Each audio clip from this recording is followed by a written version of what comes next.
Hello students, प्यारे प्यारे बच्चों, गुड मॉर्निंग।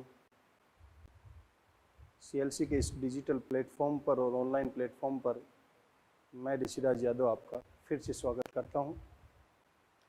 अभी तक हम क्या क्या पढ़ चुके हैं? लगभग 10 लेक्चर्स वी हैव कंप्लीटेड, जिसमें पहले लेक्चर में हमने इंट्रोडक्शन के बारे में बात की थी। इंट्रोडक्शन मैंने बताया था किस तरीके से हमारी बॉडी में टॉक्सिक हार्मफुल कार्बन डाइऑक्साइड जो बनती है उसे बाहर निकाला जाए, और उसके लिए हमें इनडायरेक्टली ऑक्सीजन को कंज्यूम करके एटीपी जनरेट करना पड़ेगा। उसके बाद हमने बात की थी रेस्पिरेटरी ऑर्गन, डिफरेंट एनिमल्स में डिफरेंट रेस्पिरेटरी ऑर्गन या श्वसनांगों के बारे में बात की थी, आवास और संगठन के स्तर के आधार पर। उसके बाद मैंने बात की थी ब्रीथिंग मैकेनिज्म या संवातन की क्रियाविधि क्या है, उसमें सामान्य अंतः श्वसन, सामान्य बाह्य श्वसन और बलपूर्वक बाह्य श्वसन के बारे में बात की थी। विभिन्न प्रकार की पेशी जो इसके अंदर इन्वॉल्व हैं उनके बारे में। इसके साथ साथ हमने थोरेसिक केज या विकसित पिंजरा की बात की। उसके बाद हमने बात की एक्सचेंज ऑफ गैसेज या गैसों का आदान प्रदान या विनिमय कैसे हो हमारे शरीर में दो जगह पर, एक कुपिका और ब्लड के बीच में और एक ब्लड और टिश्यू के बीच में। तो उस गैसों के आदान प्रदान के बारे में बातें कर रहे थे।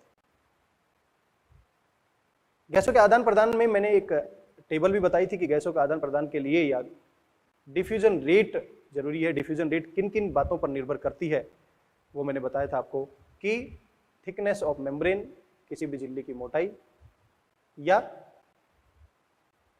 सॉल्युबिलिटी ऑफ गैसेस, गैसों की विलेयता, या कोई भी गैस का पार्शियल प्रेशर या किसी भी प्रकार की जो गैस है उसका आंशिक दाब, इन सब बातों पर निर्भर करता है। तो मैंने एक टेबल बनाई थी कि डिफरेंट रीजन में, एटमॉस्फेयर में क्या, एल्यूलाई में क्या, ऑक्सीजनेटेड ब्लड में क्या, डीऑक्सीजनेटेड ब्लड में क्या, टिश्यू में क्या, ये सभी अलग अलग पार्शियल प्रेशर की टेबल बनाई, और उसमें बताया था कि CO2 धीरे धीरे बाहर की तरफ और O2 धीरे धीरे हमारे सेल की तरफ मूव करती है। उसके बाद मैंने बातें की ट्रांसपोर्ट ऑफ गैसेज। हमारे शरीर में दो मुख्य रूप से गैसेज हैं, एक गैस ऑक्सीजन और दूसरी कार्बन डाइऑक्साइड, जिनका परिवहन किस तरीके से होगा तो उसके तरीके बताए थे मैंने। ऑक्सीजन का परिवहन दो तरीके से, प्लाज्मा की घुलित अवस्था में 3% और ऑक्सीहीमोग्लोबिन की फॉर्म में 97%। इसके बाद में जो बातें बताया वो बताया मैंने, कार्बन डाइऑक्साइड का ट्रांसपोर्ट बाइकार्बोनेट की फॉर्म में 70%, कार्ब अमीनो हीमोग्लोबिन की फॉर्म में 23% और 7% प्लाज्मा की घुलित अवस्था में। और इसके डिफरेंट ग्राफिकल रिप्रेजेंटेशन भी बताए, और लीनियर रिएक्शंस के बारे में भी हमने बात की, क्या क्लोराइड शिफ्ट है, क्या रिवर्स क्लोराइड शिफ्ट है, क्या हेमबर्गर फिनोमिना है, इन सब के बारे में बातें कर रहे थे हम। क्लियर? उसके बाद मैंने 4 क्वेश्चन की भी बात की थी, 4 अलग अलग प्रकार के क्वेश्चन। आज हम केवल क्वेश्चन की बात करेंगे। 15 से 20 क्वेश्चन जो हैं उनके बारे में बात करेंगे कि हाँ किस तरीके से क्वेश्चन जनरेट किए जाते हैं।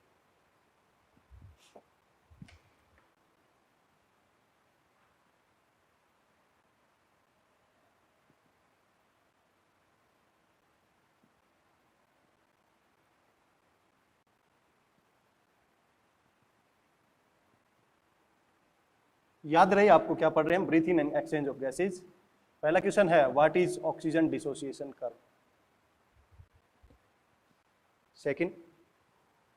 सेकंड क्वेरीज क्या है, which compound is formed, which compound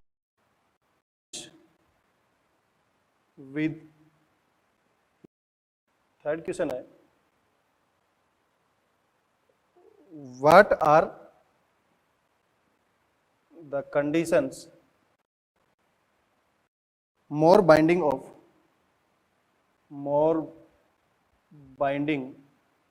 of CO2 hemoglobin in tissue.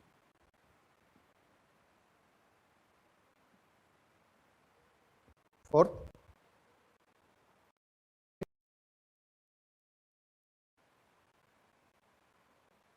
write down the reaction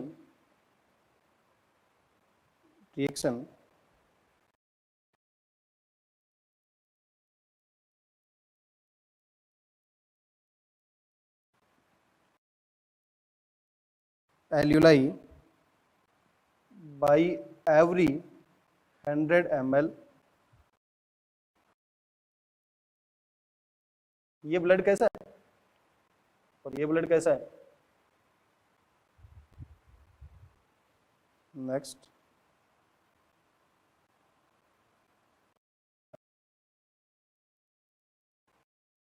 oxy haemoglobin.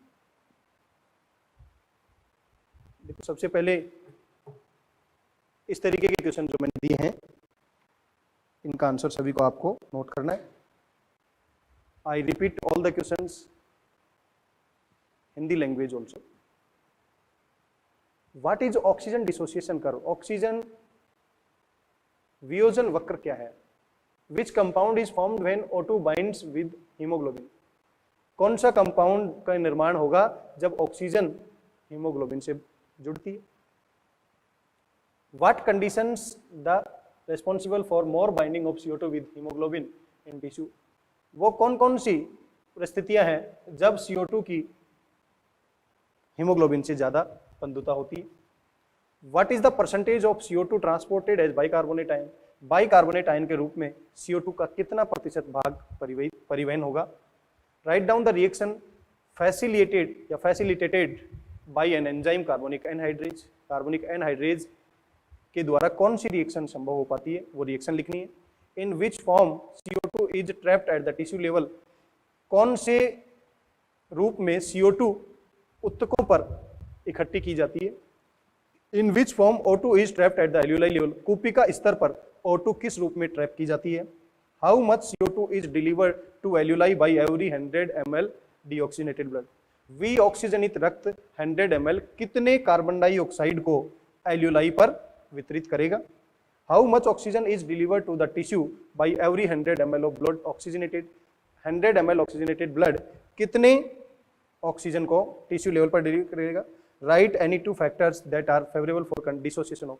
Oxy haemoglobin के वियोजन के लिए कौन से दो कारक है वो लिखिए। ये सभी एक एक क्वेश्चन का आंसर करते हैं। देखिए बेटा, पहला क्वेश्चन है what is dissociation curve? Oxygen dissociation curve क्या है? इस फॉर्म में देखते हैं। आपसे पूछ लिया जाए ऑक्सीजन डिसोसिएशन कर्व कैसा है तो आएगा sigmoid shape. Oxygen dissociation curve क्या है? ग्राफिकल रिप्रेजेंटेशन है जिसमें ऑक्सीजन का पार्शियल प्रेशर और percentage saturation of oxygen with haemoglobin. X axis पर हमने क्या लिया? Partial pressure. वाई एक्सिस पर क्या लिया? ऑक्सीजन की हीमोग्लोबिन के साथ प्रतिशत संतृप्तता। इसी ग्राफिकल रिप्रेजेंटेशन को ऑक्सीजन डिसोसिएशन कर्व के नाम से जाना जाता है। क्लियर है? शेप पूछी जाए तो एस या सिग्मोइड। कैसी रिएक्शन है? तो रिवर्सिबल रिएक्शन है। क्या है? ऑक्सीजन का आंशिक दाब और उस ऑक्सीजन का हीमोग्लोबिन से प्रतिशत संतृप्तता के बीच खींचा गया ग्राफ ही ऑक्सीजन डिसोसिएशन कर्व को दर्शाता है। नेक्स्ट क्वेश्चन पे चलते हैं। दूसरा है which compound is formed oxygen binds with haemoglobin. दूसरा क्वेश्चन क्या है? जब ऑक्सीजन हीमोग्लोबिन से बाइंड करेगा तो क्या बनाएगा? बेटा ये बनाएगा ऑक्सी हीमोग्लोबिन। एक तो जो क्वेश्चन पूछा गया वो भी पता होना चाहिए। रिलेटेड क्वेश्चन क्या क्या बन सकते हैं आपसे पूछा जा सकता है। ये ऑक्सी हीमोग्लोबिन क्या है?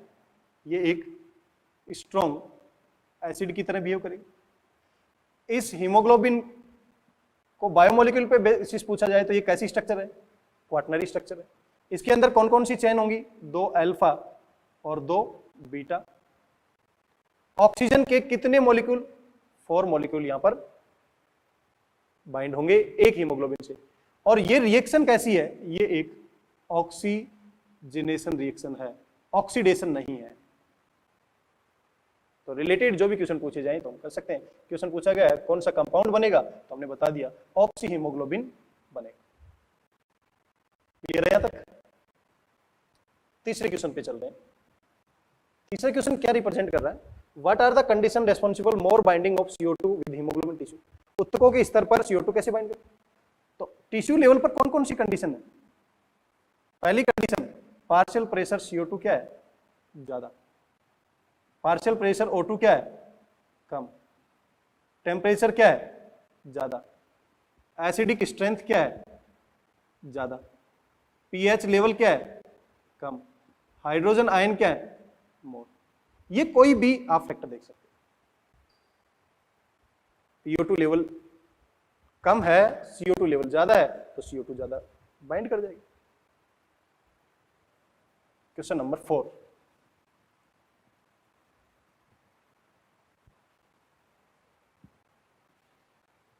क्वेश्चन नंबर 4 देखें। What is the percentage of carbon dioxide transported as bicarbonate ion. Percentage पूछी, किसकी पूछी है तो पता होना चाहिए। 7%, 23% और 70%। 70% क्या है, बाइकार्बोनेट। 23% क्या है, कार्ब अमीनो हीमोग्लोबिन के रूप। और ये क्या है, dissolve form in plasma, plasma में गुलित अवस्था में। कौन सा पूछा है, बाइकार्बोनेट। करेक्ट आंसर कितना परसेंट होगा, 70%। Next question. अभी तो मैंने आपको आंसर नहीं दिए, आपसे केवल पूछा जा रहा है। लर्निंग बाय डूइंग मेथड हम सीख रहे हैं, किसी भी चीज को याद करके। दूसरा है write down the reaction facilitated bye enzyme carbonic anhydrase. ये CO2 है, ये H2O है, ये कंबाइन करेगा तो ये H2CO3 बनाएगा, और ये कार्बोनिक एनहाइड्रेज की प्रेजेंस में ये आगे रिएक्शन H+ और HCO3- में डिग्रेड हो जाएगी। रिएक्शन वापस भी पॉसिबल होगी क्योंकि बाई डायरेक्शनल एंजाइम है। और ये रिएक्शन क्या है, कार्बोनिक एनहाइड्रेज की प्रेजेंस में चल रही है, और ये एंजाइम मेन फॉर्म में RBC में प्रेजेंट होता है। नेक्स्ट क्वेश्चन दे।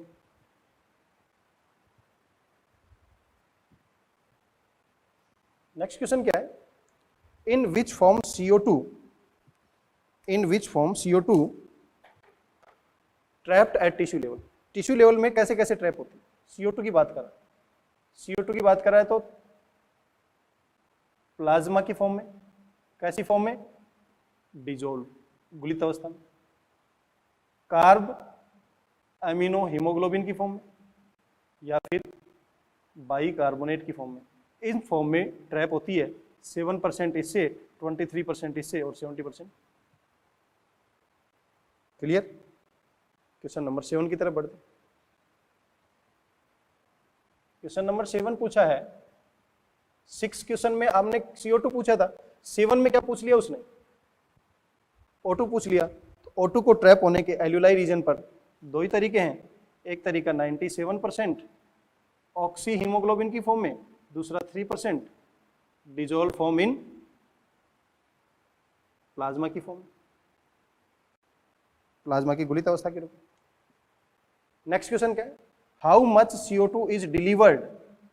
कितनी CO2 डिलीवर की जाएगी, डिलीवर पूछा है, कहां पर, एल्यूलाई रीजन पर। कितना ml, 100 ml।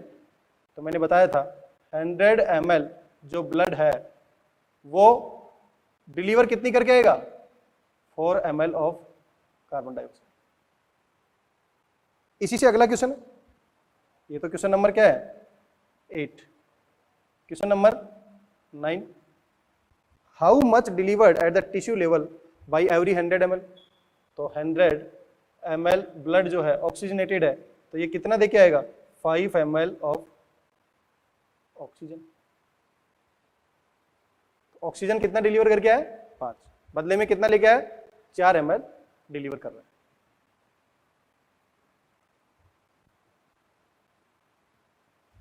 नेक्स्ट और 10वां लास्ट क्वेश्चन यहां पर क्या है,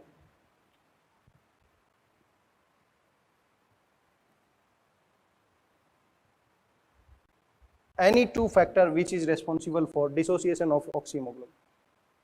ऑक्सीहीमोग्लोबिन इसका डिसोसिएशन है, तो डिसोसिएशन के लिए हमारे पास PO2 कम होना चाहिए, PCO2 ज़्यादा होना चाहिए, एसिडिक स्ट्रेंथ ज़्यादा होना चाहिए, टेम्परेचर ज़्यादा होना चाहिए, 2,3-BPG ज़्यादा होना चाहिए, pH लेवल कम होना चाहिए।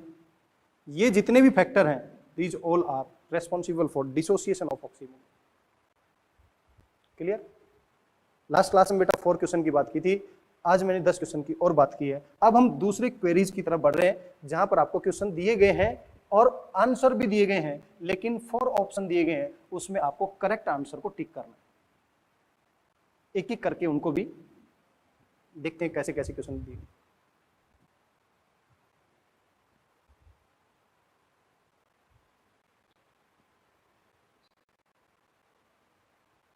पहला क्वेश्चन देखें,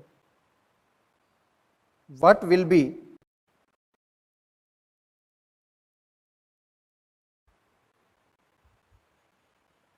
compared to those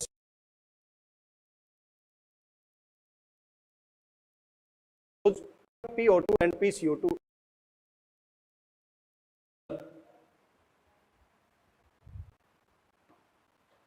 क्वेश्चन क्या दिया गया है, what will be the PO2 and PCO2 in the atmospheric air as compare to those in the alveolar air. इसका मतलब PO2 और PCO2 का कंपेयर करना है एटमॉस्फेरिक एयर का एल्यूलर एयर से कंपेयर करना। तो देख लेते हैं क्या क्या ऑप्शन दे रखे हैं। पहला ऑप्शन है PO2 लेसर PCO2 हायर। दूसरा ऑप्शन है PO2 हायर PCO2 लेसर। तीसरा है PO2 हायर PCO2 हायर। चौथा ऑप्शन है PO2 लेसर और PCO2 लेसर। देखिए बेटा ध्यान से समझे ऐसे क्वेश्चन को भी। What will be the O2 and PCO2 atmospheric air, atmospheric air में बताना है, एल्यूलर एयर से। तो एटमॉस्फेरिक एयर और दूसरी साइड में क्या है, एल्यूलर। एटमॉस्फेरिक एयर में PO2 क्या होता है और PCO2 क्या होता है, बताना चाहिए। 159 और 0.3। एल्यूलर क्या है 104। अब देखो एटमॉस्फेरिक एयर में एल्यूलर का कंपैरिजन किया गया, एटमॉस्फेरिक एयर तो O2 तो क्या है ज्यादा, और यहाँ पर CO2 क्या है कम। एक हायर होना चाहिए, दूसरा लेसर होना चाहिए। Then the correct answer is clear. Next question की बात करते हैं।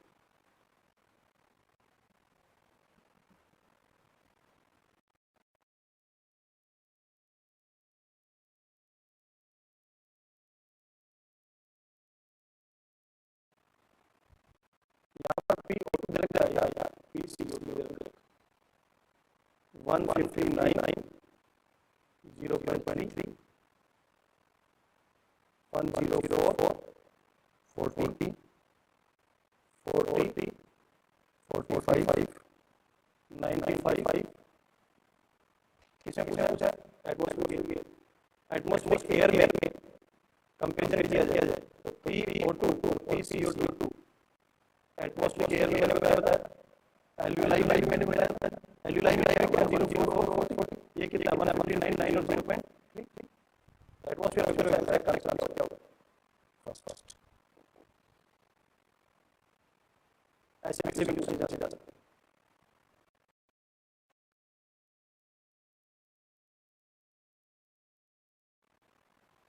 Membrane thin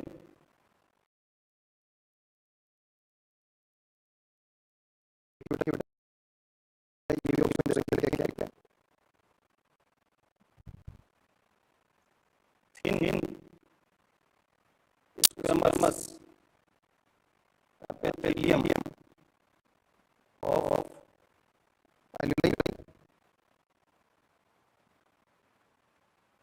basement membrane endothelium of एल्यूलर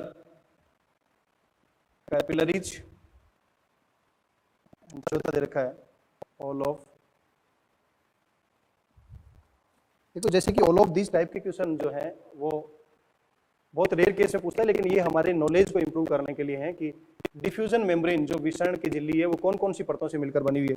मैंने आपको याद तो बताया था कि इसकी थिकनेस 0.2 mm है, जो लेस देन 1 mm है, और इसके अंदर स्क्वैमस एपिथेलियम भी होती है, बेसमेंट सब्सटेंस या बेसमेंट मेम्ब्रेन भी होता है, एंडोथेलियल, तीनों के तीनों होती हैं। The correct answer is fourth one.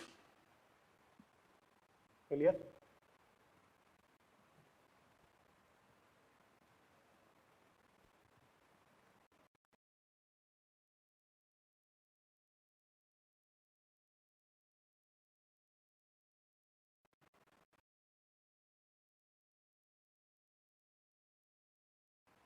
Transport याद नहीं आता है, तो हमें यहाँ करेक्ट या इनकरेक्ट पूछा है तो उसको अंडरलाइन कर लिया करो। तो मैंने अंडरलाइन कर लिया। First, second, third and fourth क्या क्या दे रखे हैं वो देखते हैं। फोर्थ ऑप्शन में दे रखा है 70% carbon dioxide is carried in dissolved form in plasma. 20 to 25% CO2 is ported by RBC as carb amino hemoglobin. 3% oxygen is carried in dissolved form in plasma, and about 97% O2 transported by RBC in blood. देखिए बेटा, ये question भी जल्दबाजी में हमें गलती नहीं करनी। 97% ट्रांसपोर्ट आरबीसी ब्लड बिल्कुल सही है। 3% carry dissolve form in plasma, oxygen की बात कर रहा है, ये भी सही है। 20 से 25% कार्ब अमीनो हीमोग्लोबिन, ये भी सही है। 70% नहीं, ये गलत हो गया। प्लाज्मा में तो केवल 7% जाता है, 70% कब से जाने लगे? इनकरेक्ट पूछा है, तो हमारे पास क्या आ जाएगा? Next form,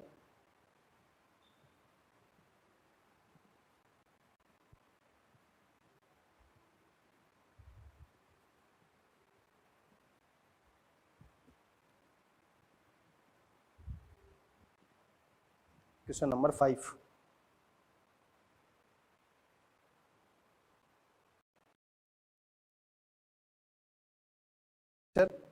hydrogen ion concentration, partial pressure of carbon dioxide, partial pressure of, 4 option दे रखे। देखो डिपेंड सभी पर करेगा, लेकिन प्राइमरीली यहां पर एक वर्ड दिया, प्राइमरीली किस पर डिपेंड करेगा? फैक्टर तो सारे रिस्पॉन्सिबल हैं, लेकिन प्राइमरीली किस पर डिपेंड करेगा कि ऑक्सीजन है या नहीं है? Correct answer is this one.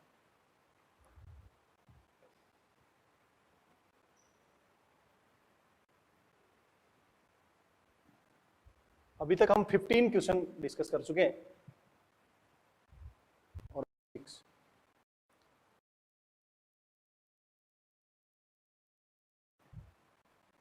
has 2 protein units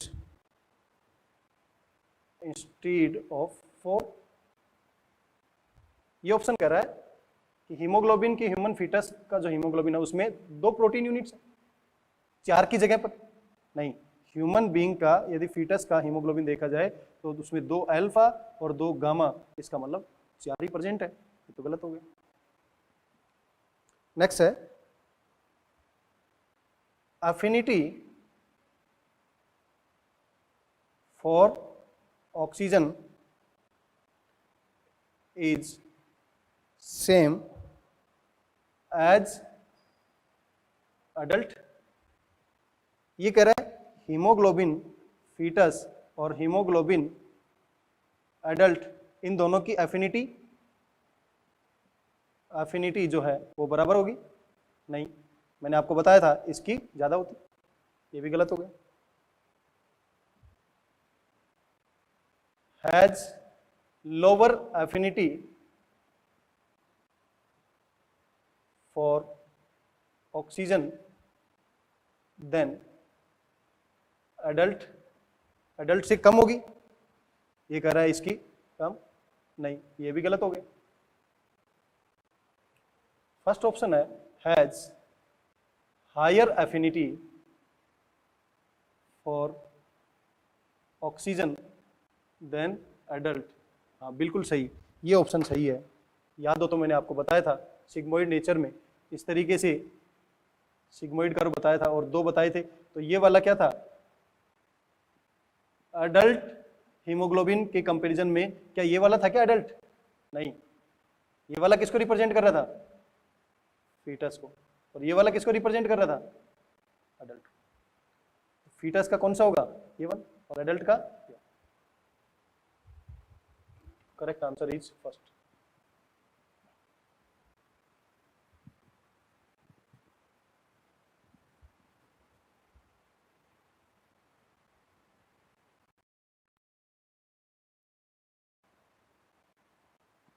mainly as,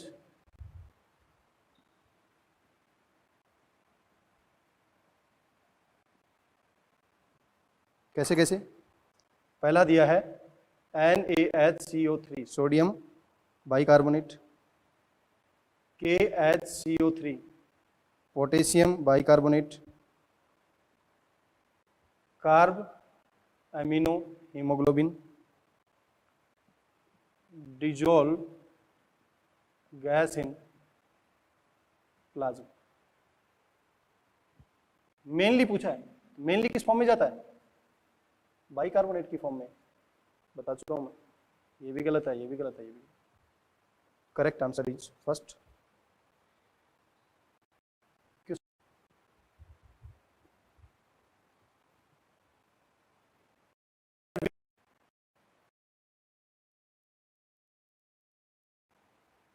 right, first, second, third and fourth. PO2 less, PCO2 high, high hydrogen ion, and all of these. आपको पता है ये एक सिग्मोइड शेप में है, और यदि इसे राइट में शिफ्ट करना है तो राइट शिफ्ट में PO2 कम होगा, सही है, CO2 ज़्यादा होगा, सही है, ये भी सही है। करेक्ट आंसर क्या होगा? All of this.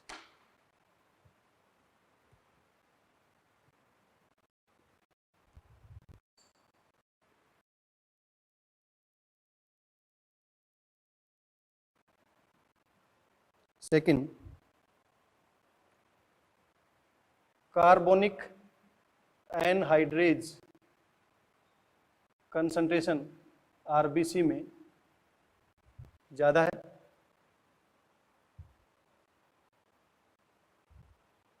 High PCO2 and low PO2, CO2 binding में हेल्प करते हैं,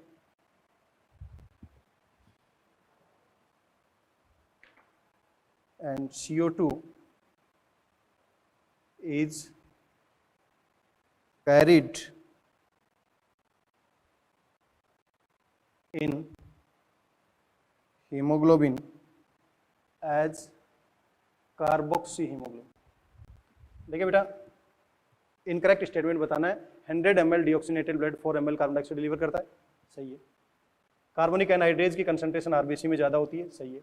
हाई PCO2 लो PO2 CO2 बाइंडिंग में हेल्प करते हैं, सही है। ये गलत है, CO2 हीमोग्लोबिन में कार्बोक्सी नहीं बनाता है, ये गलत हो गया, ये तो कार्बन मोनोऑक्साइड बनाता है। क्लियर है यहाँ तक?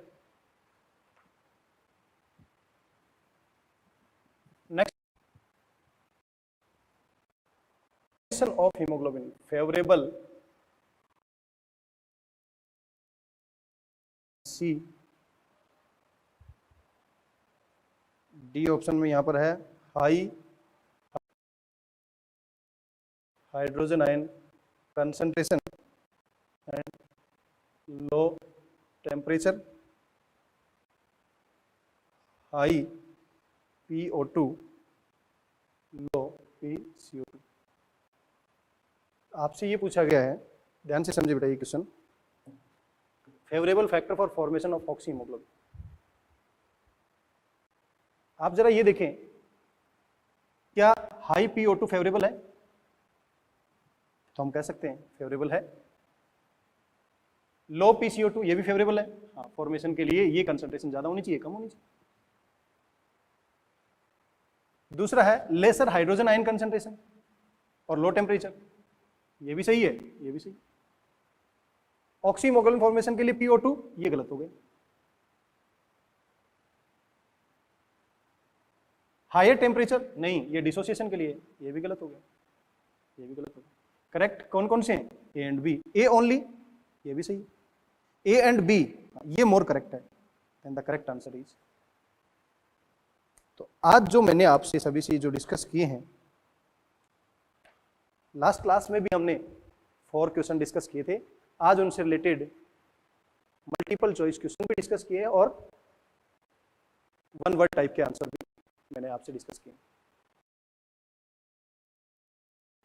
तो आपने इन सभी क्वेश्चंस को यदि रिवाइज कर लिया है तो टॉपिक धीरे धीरे अपने आप रिवाइज हो जाएगा। होपफुली सभी क्वेरीज जो मैंने डिस्कस किए ये सारे आपको क्लियर हुए होंगे, और आशा करता हूं कि नेक्स्ट क्लास में हम रेगुलेशन ऑफ ब्रीदिंग के बारे में और डिसऑर्डर के बारे में डिस्कस करेंगे।